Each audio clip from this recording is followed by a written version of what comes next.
The fluorescent lights hummed overhead, a sound like machinery that never slept.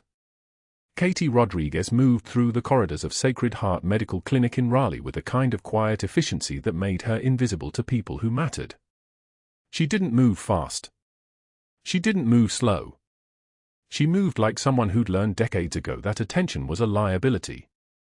The clinic smelled like stale coffee mixed with antiseptic, the same combination every morning at 6:36 a.m. Her scrubs were pressed. Her badge was clipped at precisely the right angle. Her hands, scarred across the knuckles from things she would never discuss, gripped her assignment clipboard with the steadiness of someone accustomed to holding far heavier burdens. 23 years. That's how long she'd walked hospital corridors. 23 years of healing people who would never know her name. 23 years of absorbing orders from doctors half her age, nodding when they explained procedures she'd performed in combat zones under mortar fire. 23 years of being just a nurse, because that's what the paperwork said, and paperwork was all anyone cared about. The faded unit patch sewn inside her jacket lining pressed against her ribs like a secret that wanted to be discovered. She could feel it beneath 2 layers of cotton as she logged into the medication station. The patch had survived everything: deployments, interrogations, a court-martial she wasn't supposed to acknowledge, a new identity-stamped secret no-form that made her officially a ghost. The military had been very clear about that part. Disappear. Stay disappeared. Let the operation in Tikrit become classified so deep that even her name would eventually be filed under someone else's clearance. She'd followed orders. She was good at that. She was good at a lot of things that nobody here would ever know about. Dr. Caldwell arrived at 7:13 a.m., moving through Sacred Heart like he owned the title deed. He did own most of it, not legally, but in that way powerful men own institutions through board connections and carefully cultivated relationships with hospital administrators.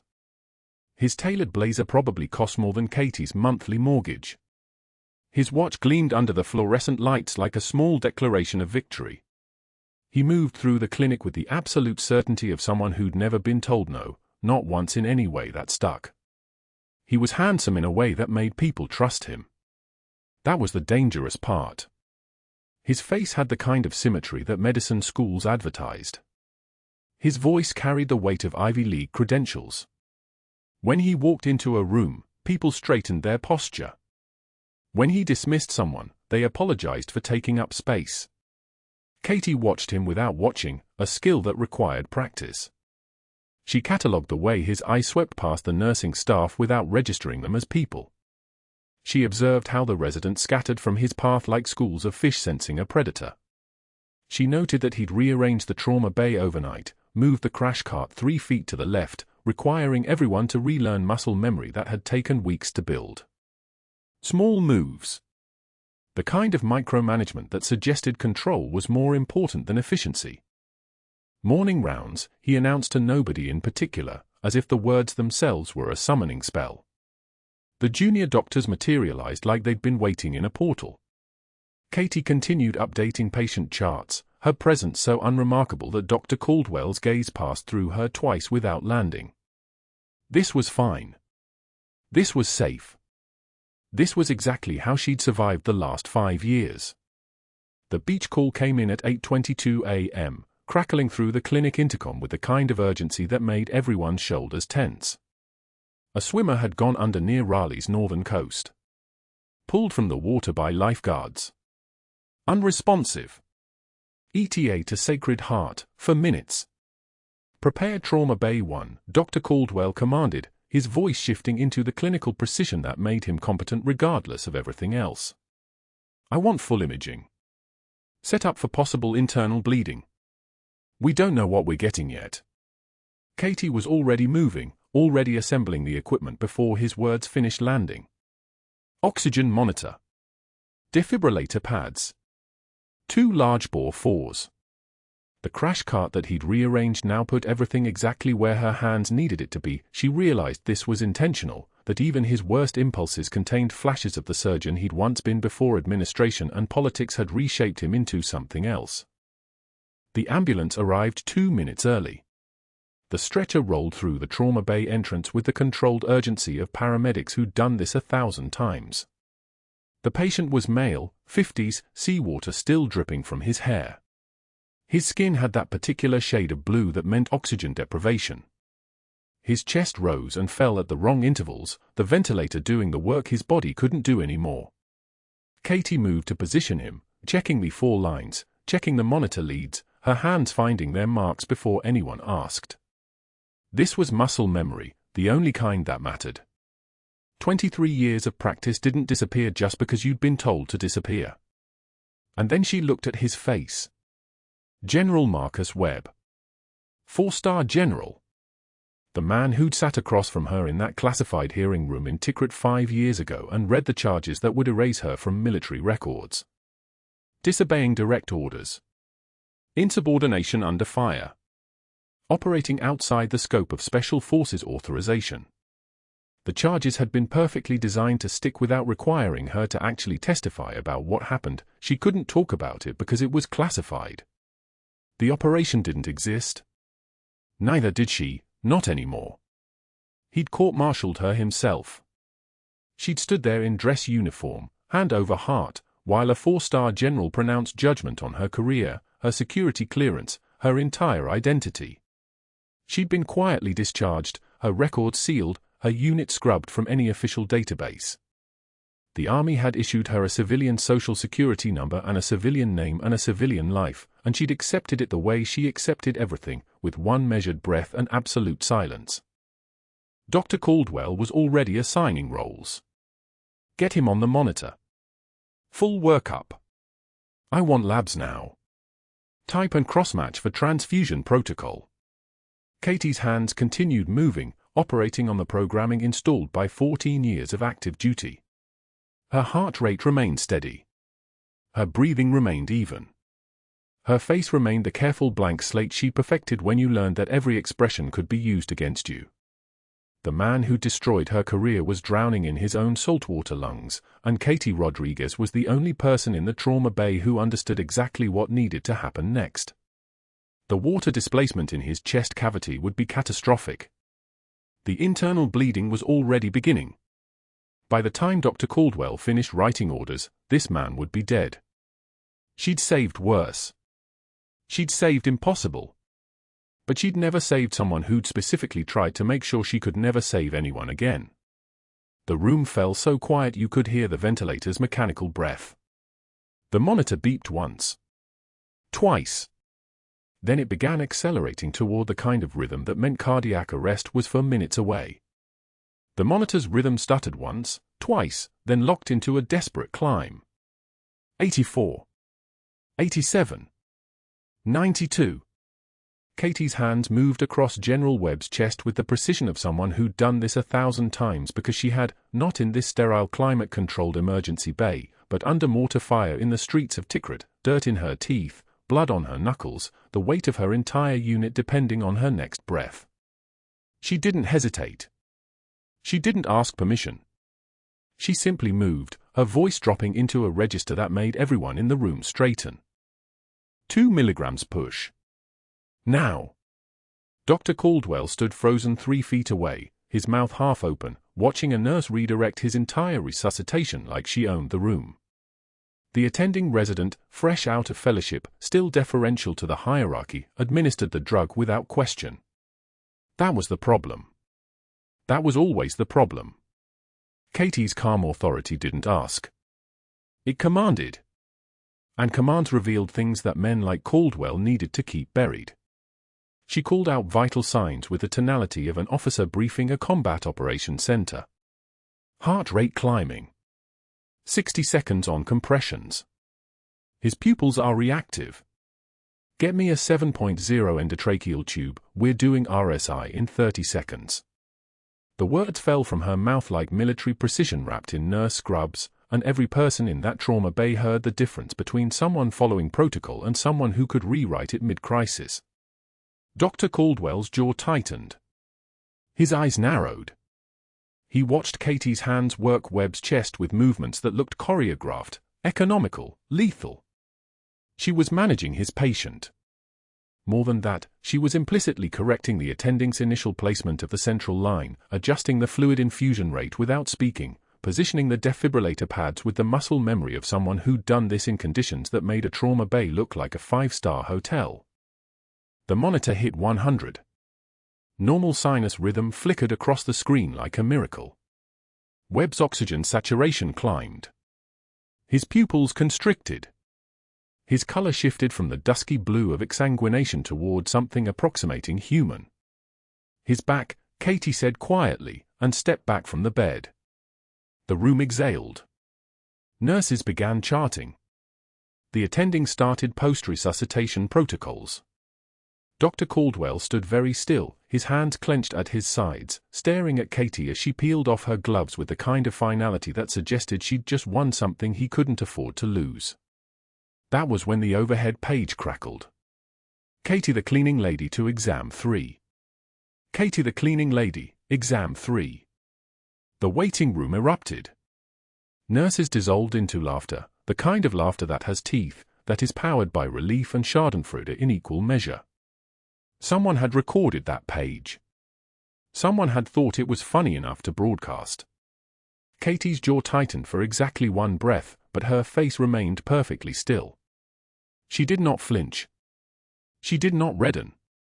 She simply turned, untied her trauma gown, and walked toward the door as if the laughter was something happening in another building, in another city, to someone else entirely. Dr. Caldwell's eyes followed her across the room. His smile was thin as a razor. By 3:52 a.m., Katie was restocking the supply closet on the second floor when the door swung shut behind her and Dr. Caldwell stepped inside. The fluorescent light cast everything in surgical white. His voice, when he spoke, sounded like a weapon being chambered, soft, controlled, infinitely dangerous. "Do you understand what you just did in that trauma bay?" Katie continued placing gauze packs on the shelf. "For boxes." 5. She did not turn around. "You overstepped. You countermanded my orders. You assumed clinical authority you don't possess." He moved closer.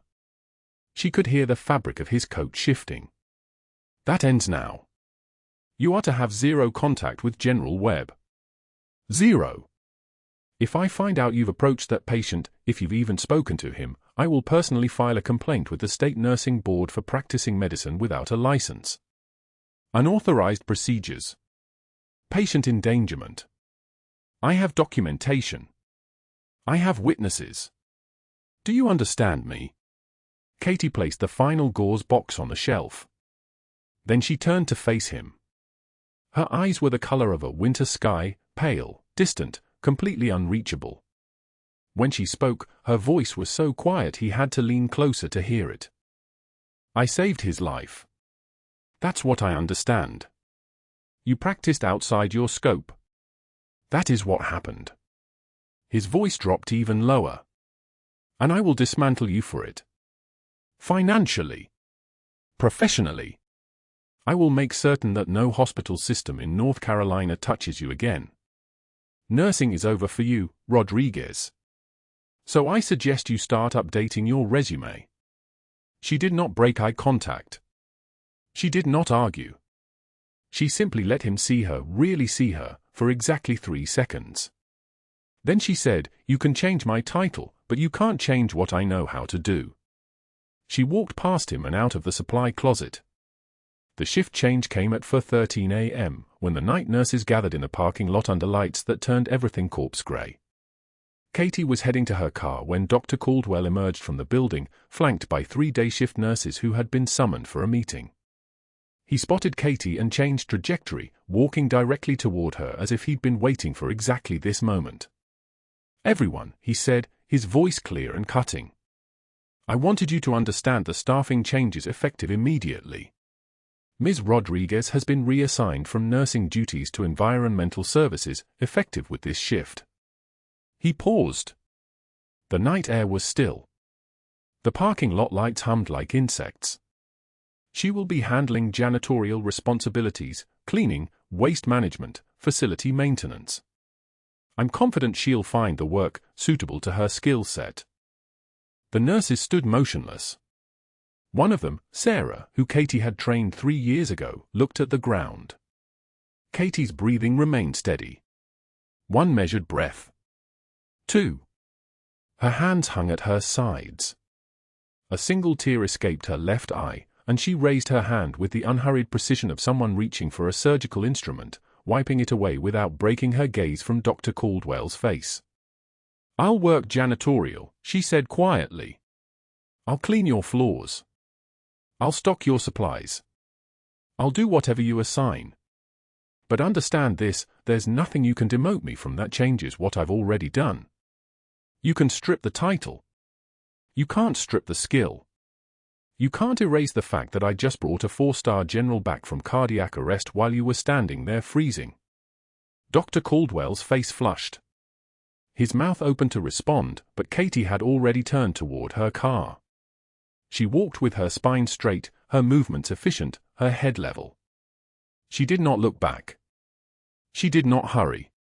She moved like someone who understood that the humiliation was temporary, but the competence was permanent. The nurses watched her go. In the distance, a siren wailed toward the hospital, growing closer. The general's body hit the examination table like deadweight. His skin had the waxy pallor of someone pulled from the ocean too long, lips tinged blue, chest barely rising. The trauma attending, Dr. Marcus Sterling, had already called it massive secondary drowning. Pulmonary edema. We're looking at internal hemorrhage across the lower lobes. I'm calling it. Katie stood 3 feet from the table. She didn't move. She didn't speak. The overhead fluorescent lights cast everything in clinical white, and the room smelled of salt water and antiseptic and something else, the copper iron tang of blood beginning to pool where it didn't belong. Dr. Caldwell entered the trauma bay with the calculated stride of someone who always commanded the room. He glanced at the monitor, at the general's collapsed form, and his jaw tightened. Prepare for palliative care. His family should be. He's not done yet, Katie said. The words came out flat. Not a question. Not a suggestion. A statement of fact delivered in a voice that had suddenly dropped an octave, stripped of deference, stripped of the careful nurse speak she'd maintained for 2 years. Every eye in the trauma bay pivoted toward her. Dr. Caldwell's face darkened. "Excuse me." Katie was already moving. Her hands reached for the defibrillator pads while her eyes tracked the monitor. General Webb's heart rhythm was deteriorating, not flatline, but close. His oxygen saturation had collapsed to 58%, and the fluid backing up into his lungs was drowning him from the inside out. A secondary drowning. The water had triggered pulmonary edema, and now his own lungs were filling with fluid that kept his blood from carrying oxygen. "He needs a thoracotomy," Katie said. "Needle decompression won't touch this. The pressure's too high." "We don't have time for surgery," Dr. Caldwell snapped. "Get him prepped for transfer to." Katie didn't wait. Her hands were already opening the emergency thoracotomy kit. Scalpel. Retractors. Clamps. The instruments arrayed themselves on the metal tray like muscle memory made manifest. 18 years of civilian practice couldn't erase what her hands had learned in Tikrit. In the field surgical tent. Under mortar fire with the roof singing and blood on every surface. "You're not authorized," Dr. Caldwell said. His voice had taken on the desperate edge of a man watching control slip away. Katie met his eyes for exactly 1 second. Long enough for him to see that authorization was no longer relevant. Then she turned back to the table, swabbed the general's chest with antiseptic, and found the 5th intercostal space by feel alone. Her fingers knew where ribs lived, where the spaces between them opened, where life could be restored with a single decisive cut. The scalpel went in. Dr. Caldwell tried to step forward. One of the surgical nurses, a woman named Chen who'd worked with Katie on 3 previous codes, moved directly into his path. Chen didn't look at him. She simply stood there, blocking the tableau of what was about to unfold. Katie's hands moved on their own. The cut opened the chest cavity. The internal bleeding was immediate and copious, blood spilled across the surgical field in a dark red rush. The general's lungs were massive with edema fluid, distended and failing. His ribs stood out like a xylophone, each one a landmark. Katie's gloved fingers found the pericardial sac and opened it with surgical precision. The hiss of air escaping. The flutter of tissue suddenly released from pressure. The monitor chirped. Once. Twice. Oxygen saturation began to climb. 61, 68. 71. Dr. Caldwell stood frozen near the door, watching a nurse perform an emergency open thoracotomy, a procedure taught only to trauma surgeons and field medics. A procedure that required a combination of anatomical knowledge and combat experience that existed nowhere in Raleigh, North Carolina, except in the body of a woman he'd spent the morning reducing to a title that didn't exist. Katie's mind had split into two timelines. Here, in the trauma bay, her conscious self orchestrated each movement with absolute precision. There, in Tikrit, in the surgical tent where the roof leaked and the generator ran on fumes, her hands had learned this exact dance.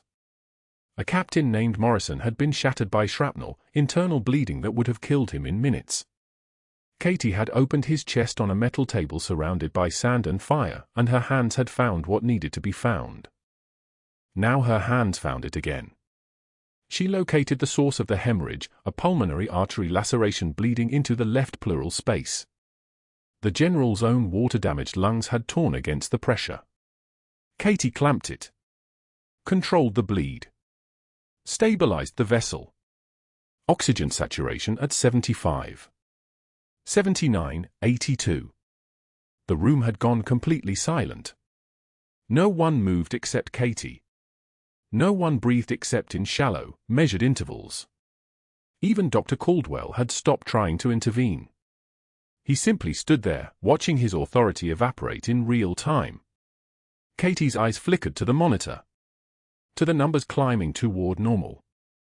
To the general's pupils, which had begun to respond to light.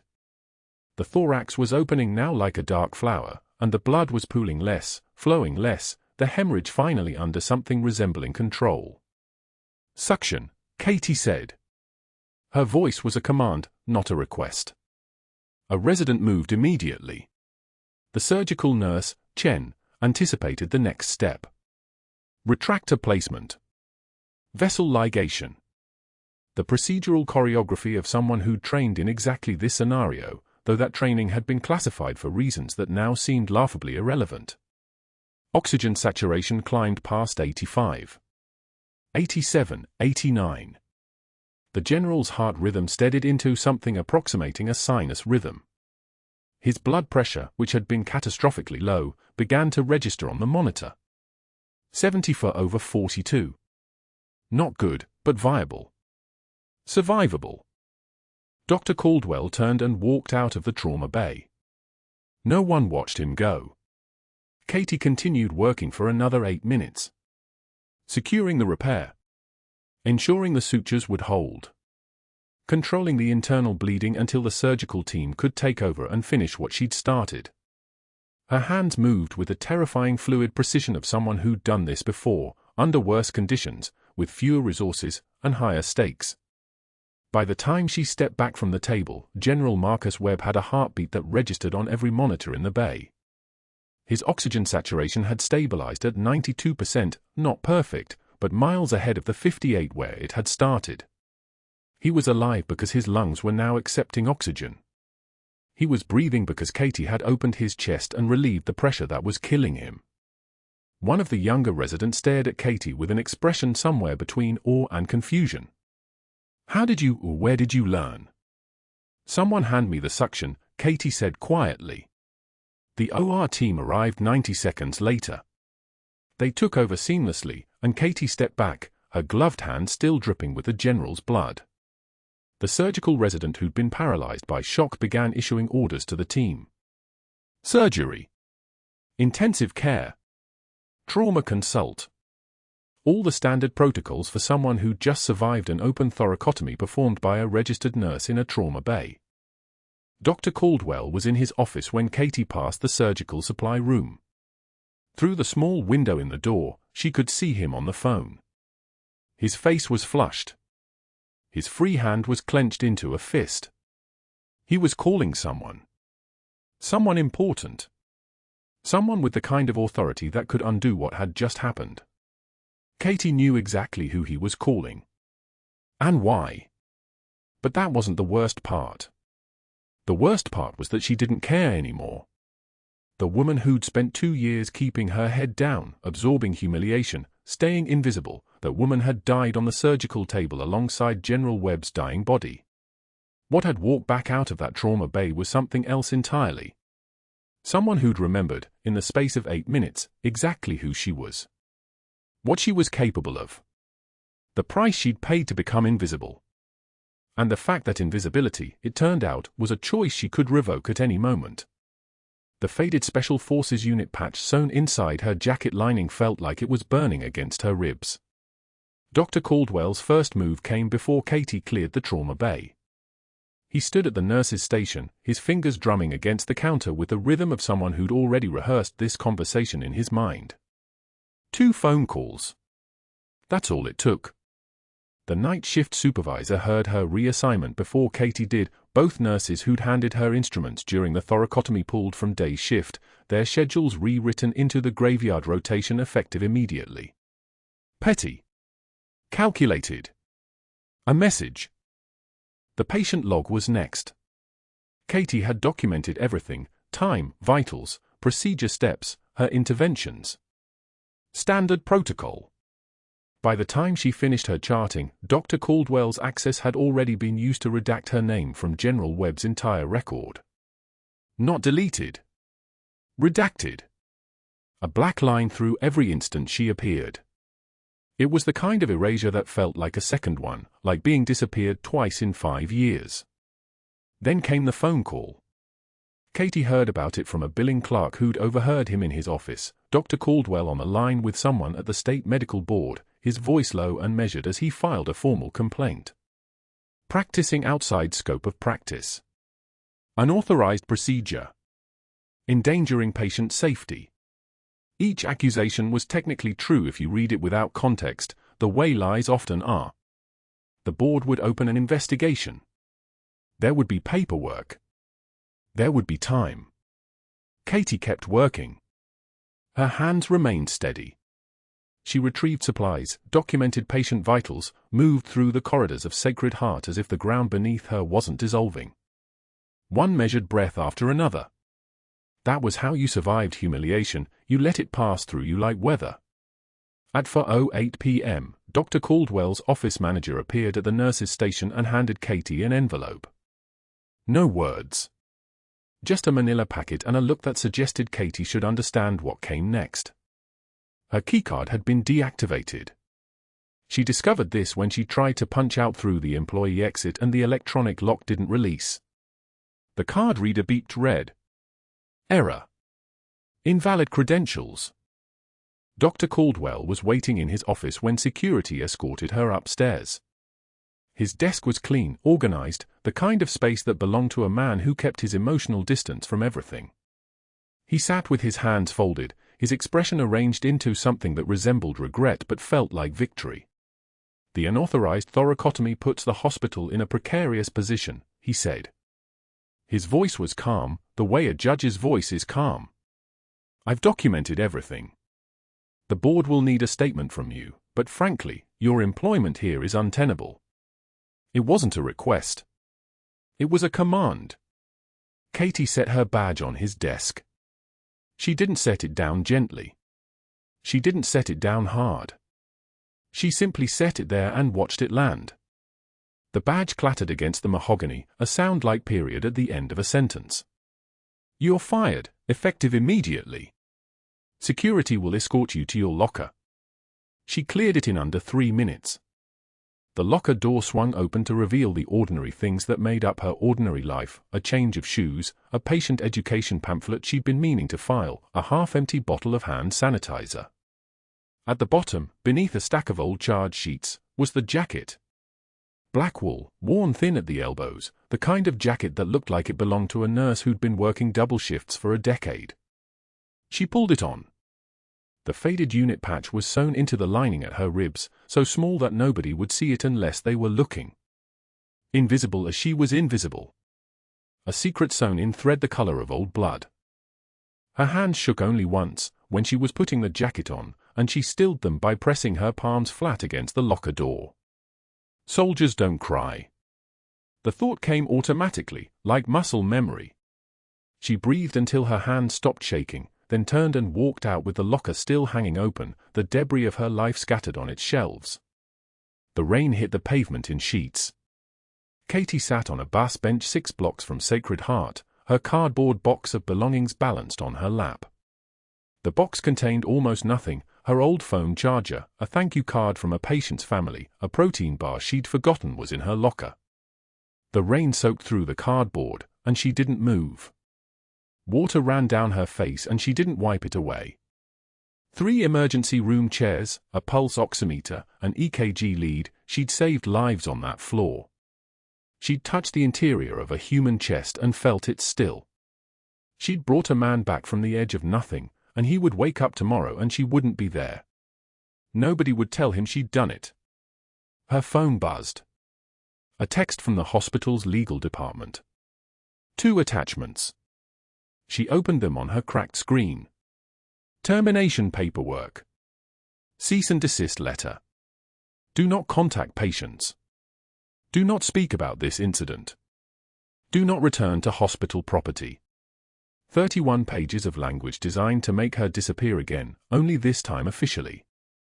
She sat on that bench at 7:22 p.m. with rain streaming through her clothes and realized she had $43 in her checking account. Rent was due on the 15th. Her son was supposed to eat at her apartment on Saturday.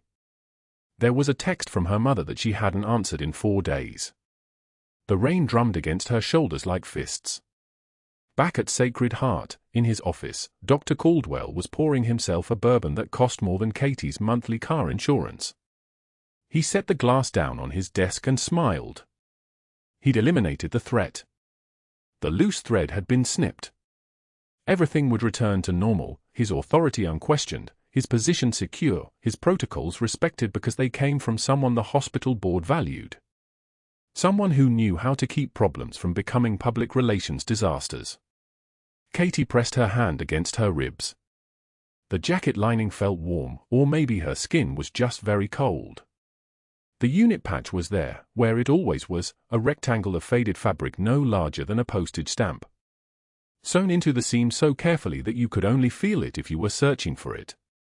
That was what they'd taught her in the beginning, how to hide in plain sight, how to carry your identity so close to your heart that nobody could see it. She sat in the rain for another hour, watching water run down the bus shelter's plexiglass wall, thinking about her husband's grave, about the voice of the chaplain at his funeral, about promises she'd made to a headstone. The rain tasted like rust. Or maybe that was just her mouth. And then, somewhere in the distance, impossibly far away, she heard it.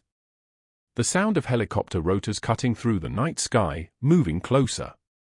The rotor wash shook the windows at Sacred Heart Medical Clinic, and Katie heard it from the supply closet where she'd been reorganizing bandages, busy work assigned by Caldwell as her new janitorial rotation. The sound was impossible. Helicopters didn't land at civilian trauma centers in Raleigh, not without emergency authorization, not for routine patient pickups. She moved to the window and watched a Black Hawk descend toward the parking lot, its landing lights cutting through the darkness like searchlights. Military markings on the fuselage. No hospital insignia. 5 hours. That's how long General Marcus Webb had been unconscious after Katie's emergency thoracotomy stabilized him on the examination table. 5 hours of Caldwell erasing her name from every record, 5 hours of her sitting in a parking lot chair watching rain soak through her scrubs, 5 hours of believing the man she'd saved would never know it was her who'd kept him alive. The doors to the ICU exploded open and boots, military issue, echo on tile, moved in formation. Katie heard voices barking coordinates. Civilian floor, north corridor. Secure the perimeter. Notify command, he's awake. She pressed herself against the supply closet wall, invisible, watching through the small window as Navy SEAL operators in dress blue swept past like predators claiming territory.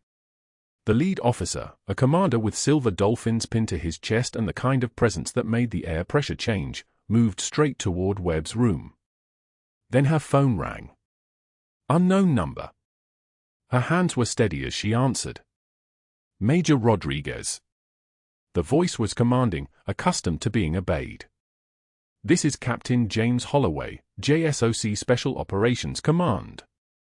We're retrieving General Webb within the hour. He's asking for the nurse who performed the emergency procedure. He doesn't remember her name. Katie's breath caught. I'm not. You are, Holloway said. Not a question. Your service record was flagged the moment you accessed his chest cavity. Medical AI matched your technique to your classified training profile. Where are you? She gave him her location. He was gone before she could speak again. What happened in the next 3 minutes would start a cascade that would destroy everything Caldwell had built. Her son Marcus, 17, built lean like his mother, wearing a Raleigh Regional High hoodie and holding a small wooden shadow box, burst through the emergency exit and moved straight toward Caldwell's administrative office on the 2nd floor. Katie didn't know he was coming. Didn't know he'd driven to Sacred Heart with his mother's entire commendation file, didn't know he'd been researching her name in classified databases his programming teacher had shown him how to access, didn't know he was about to shatter the careful invisibility his mother had constructed for him. Katie found him in Caldwell's office as the administrator sat across from 3 board members, mid-sentence, mid-power play. I had to dismiss her immediately. Patient safety protocols, you understand. The woman was practicing well outside her licensure scope. Marcus stepped inside without knocking. You need to see these. The room went dead silent. The boy held up the shadow box, his hands not trembling, his voice carrying the same measured clarity Katie heard in her own voice when she was giving orders. The medals caught the fluorescent light, each one a story, each one earned in blood and dust on operations that officially never happened. Caldwell's face drained. This is a restricted area. You need to leave. Marcus turned the shadow box toward the board members. Major Katie Rodriguez, United States Army Special Forces. 23 years of active service. You fired her 4 hours ago.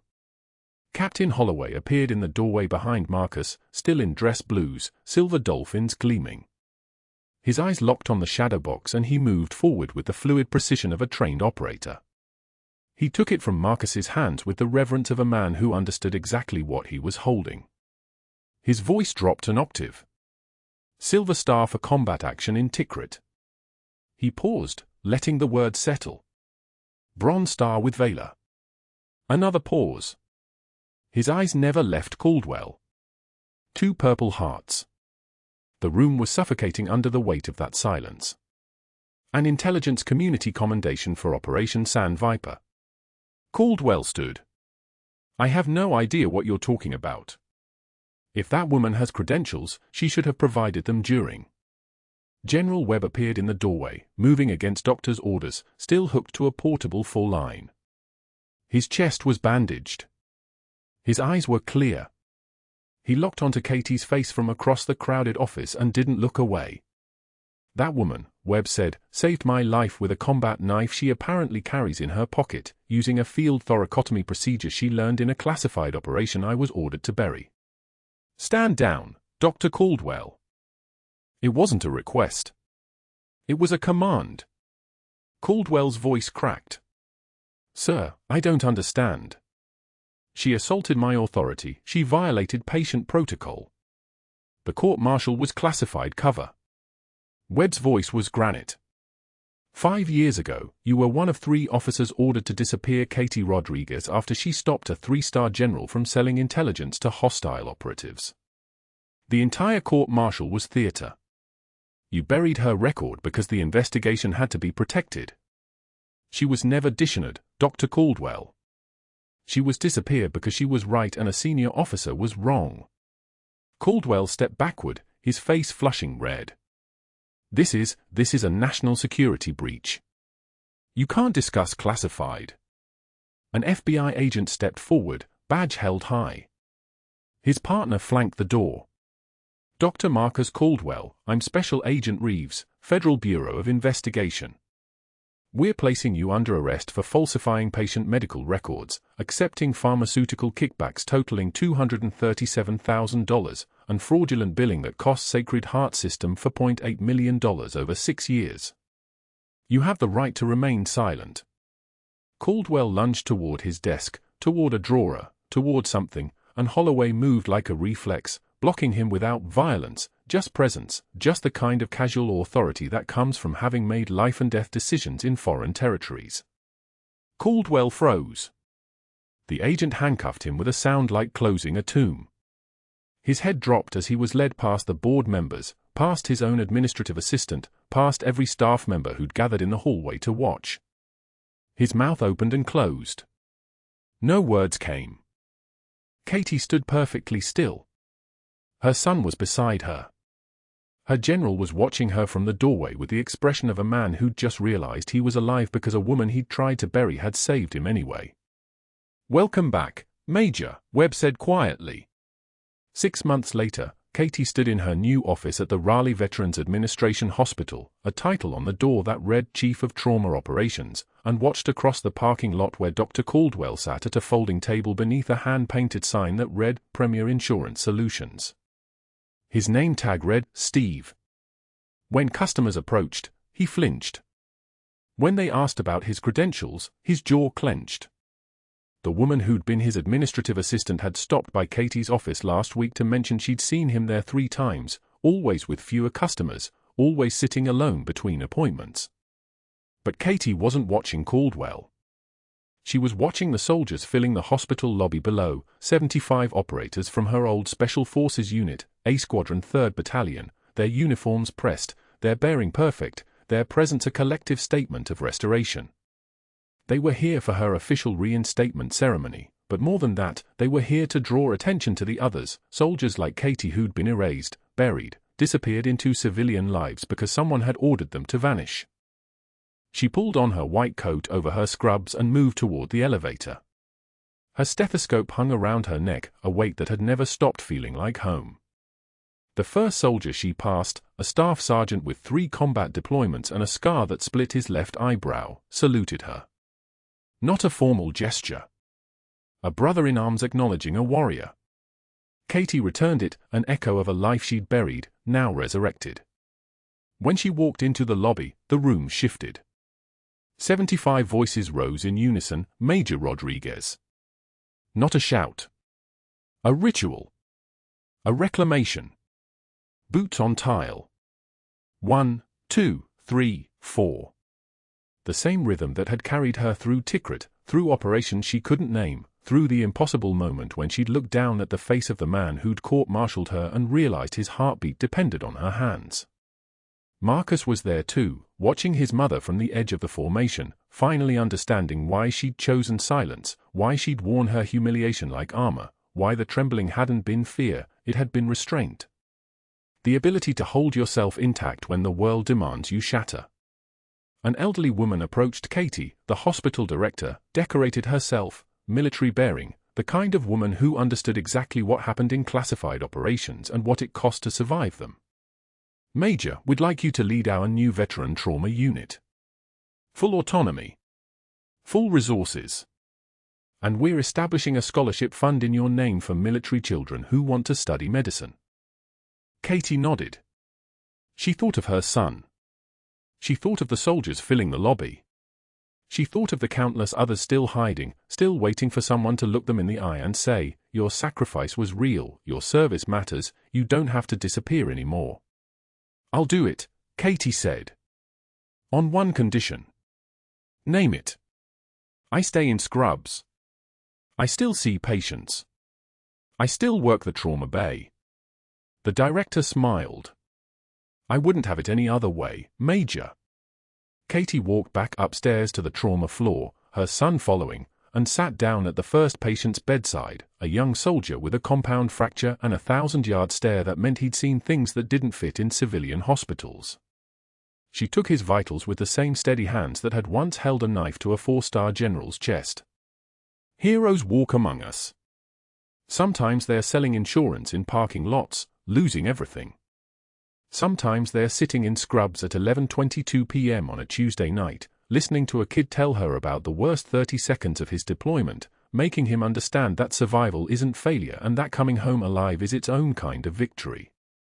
If you've ever been invisible, ever been told to stay hidden, ever sacrificed your own name so someone else could live, like, subscribe, and let us know your story in the comments. Because the people who save lives don't always get thanked. But they should never be forgotten.